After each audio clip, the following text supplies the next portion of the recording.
اللہ کے علم کے بغیر جانور ہے۔ اولئک کالانعام انہم الا کالانعام بل اضل سبیلا۔ جس کے پاس آسمانی علم نہیں ہے، جو اللہ کو نہیں جانتا، جو اللہ کو نہیں پہچانتا، جو رسالت مصطفیٰ کو نہیں جانتا پہچانتا، جسے جنت جہنم کا علم نہیں، جسے زندگی گزارنے کا آسمانی طریقہ معلوم نہیں، وہ جانور ہے۔ بلکہ اللہ نے کہا جانوروں سے بھی بدتر ہے کہ جانوروں نے کہا ہوگا یا اللہ ہم تو تجھے جانتے ہیں، پہچانتے ہیں، تیری تسبیح پڑھتے ہیں، ہم تو ان کی طرح نہیں ہیں۔ تو پھر اللہ نے کہہ دیا بل اضل سبیلا، نہیں تھوڑے تو بھی ڈھیر رکھ گئے، چونکہ خود اللہ کہتا ہے سبح للہ ما فی السماوات والارض۔ اللہ تعالیٰ خود فرماتا ہے ان من شیء الا یسبح بحمدہ۔ اللہ تعالیٰ خود فرماتا ہے کل قد علم صلاته وتسبیحہ۔ اللہ تعالیٰ خود فرماتا ہے یسبح له ما فی السماوات والارض وهو العزیز الحکیم۔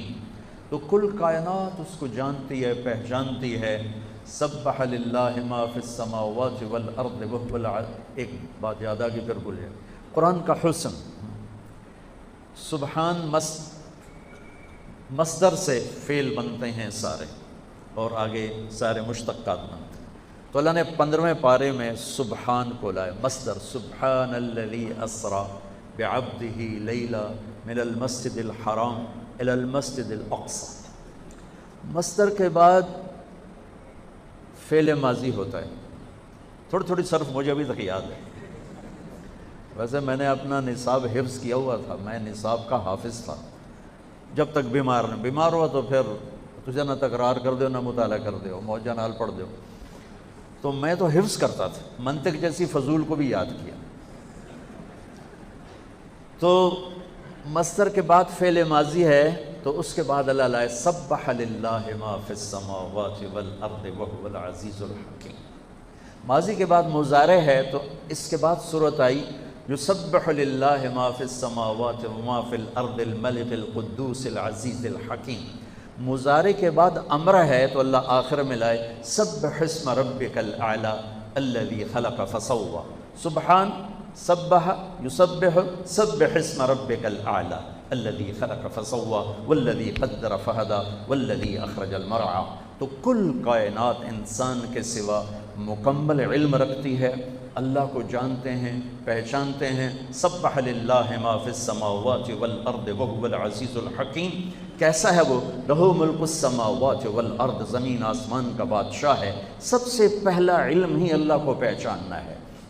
فاعلم انہ لا الہ الا اللہ، سب سے پہلا علم اللہ کی پہچان ہے، اللہ کی پہچان ہے، اللہ کی پہچان ہے، اللہ کو جاننا ہے۔ سارے علوم اسی سے نکلتے ہیں، وہی سارے علوم کا منبع ہے۔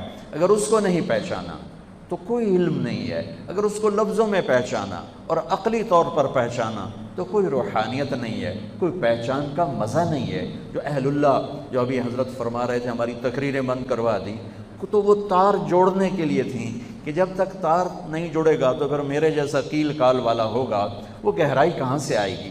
وہ اپنی انگیٹھیاں سرد ہوں تو اوروں کی کہاں وہ گرمائے گا، خود ہی وہ ٹھنڈا ہو تو کسی اور کو کیا گرمائے گا۔ تو پہلا علم ہے، صرف سے پہلے، نحو سے پہلے، منطق سے پہلے، فقہ سے پہلے۔ ہمارا تو علم ہی شروع ہوتا ہے ضربا ضربا، ماری جاؤ تے کٹی جاؤ، ضربا ضربا، ضربو ضربت، ضربتا ضربنا، ضربتا ضربتما، ضربتم ضربتن۔ جو 14 دفعہ کہے گا ضربا ضربا، تو مارے گا نہیں تو کی کرے گا؟ ابھی حضرت فرما رہے تھے الراحمون یرحمہم الرحمن، شکر فرمایا کہ میں پہلی حدیث تو میں یہ پڑھا رہا ہوں اور تم شروع کرتے ہو ضربا ضربا، ضربو ضربت۔ آخر دماغ پہ اثر ہوتا ہے کہ نہیں ہوتا؟ اب آدمی پاگل ہوتا ہے صرف میں تو سورا دن تک لگے رہو لگے رہو لگے رہو، گردان بھی یا زور بزور با زوربو، یا ضربا ضربا ضربو، یا ما ضربا لم یضرب لا یضرب لن یضرب۔ وہ ہر طرف سے کوئی اور لفظ ہی نہیں ملا۔ وہ کوئی اچھا خوبصورت صیغہ ہوتا کہ بھئی سننے والے کے دماغ پہ اثر پڑتا۔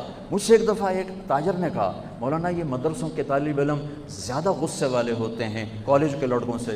میں نے ان کا پہلا سبق یہ ہوتا ہے ماری جاؤ کٹی جاؤ، ضرب ضربا ضربو ضربت ضربتا ضربنا ضربت ضربتما ضربتم ضربت ضربتما ضربتن ضربت ضربنا، تو وہ غصے میں نہیں آئیں گے تو اور کیا کریں گے؟ ان کو سمحا سمحا سمحو سمحت، معاف کرنا، درگزر کرنا، یہ سکھایا جاتا تو لا شعور پہ جا کے وہ ضرب لگاتا ہے۔ الفاظ، جادو کوئی پتھر ہوتا ہے، کوئی تیر ہوتا ہے، کوئی توپ ہوتی ہے، الفاظ ہوتے ہیں۔